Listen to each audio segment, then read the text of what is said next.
I have nothing to do with the Knicks. I don't know who traded Porzingis. They got nothing to do with me. I'm trying to play basketball. Y'all come here every day, ask me about free agency, ask my teammates, my coaches. You rile up the fans about it. Dog, let us play basketball. That's all I'm saying. And now when I don't want to talk to y'all, it's a problem with me. Come on, man. Grow up. Woo!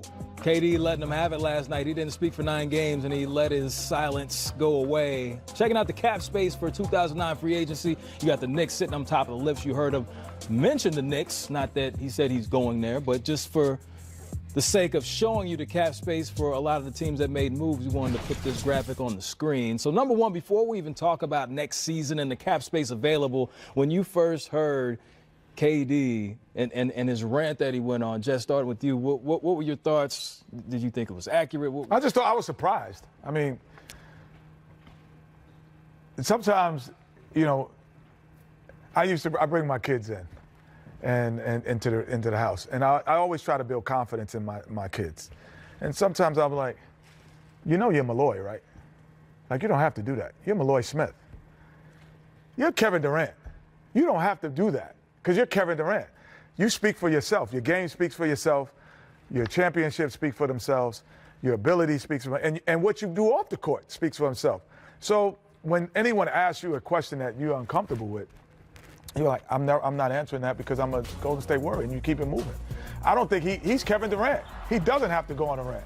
That's all I was thinking, because he is who he is. And yes, everyone wants him. There's not a team in the NBA that doesn't want him. So just to single out one team or to put emphasis on it, it actually builds more interest in it. In my explanation. Explanation of it. Did he make this bigger, like Ken was saying, by going on this rant? Do you agree that he made this a bigger deal than what it was before?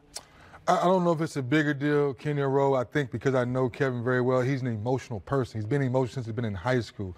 So to your point, Kenny, as being one of the best players in the world, he wants to speak for himself. So the only thing I would advise him to do is take a page out of Carmelo's book, answer it one time, and then move on. And I think to his point, Kenny, he got asked the same question in October, the same question in November, the same question in December, and he's saying he's the best free agent in the world. So that's why he has to make one comment and keep it moving. But he's going to hear it because he's the best free agent in the world. There's not a team in the NBA that would not deplete their roster to add him to it. There's not one team. So because he's a free agent, this is what comes with the power and the ability to choose where you want to go. This comes with it. And you're Kevin Durant, man. Hold on. You're Kevin Durant. And what did LeBron do last year? Yeah. Leave me alone. Leave me alone. Leave me alone. Yeah. Leave me alone. Leave me alone. In July, I'm going to L.A. And everything was done. So and to your point, I'm Kevin Durant. This is my answer. Leave me alone till July.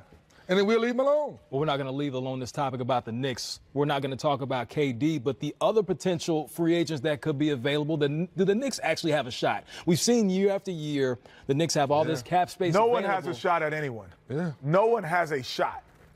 You're all in position, but no one has a shot. Because and Paul George did it all. He said it all. I will go where I want to go. This is a different era of basketball. This isn't, oh, I need to play in Los Angeles. I need to play in New York. I need to play here to secure a legacy. Twitter, Instagram, every other form of media, it's instant news. Giannis will possibly win the MVP in Milwaukee. You know what I mean? Like, it doesn't matter anymore. Russell's won it in OKC. OKC, it does not matter. James Harden in Houston, which is fourth largest city, different. But you don't need that environment. So you have to create an environment of winning culture. You have to make decisions that make people excited. If you are making decisions that don't make me excited, I could get now, these guys, $200 million at multiple places. So what are you doing to make me excited? When we were coming up, there's only 2-3 teams that had money that you could actually go to. So, okay, I'm going to go there. I'm never going to make that type of money anywhere else. That is not the case. You have to have a culture that people are excited about, and they'll come. The best players in the world will come. They will be in Oklahoma City. 2 of the best top 10 players in the world are in Oklahoma City right now. It doesn't matter. All right, that's all.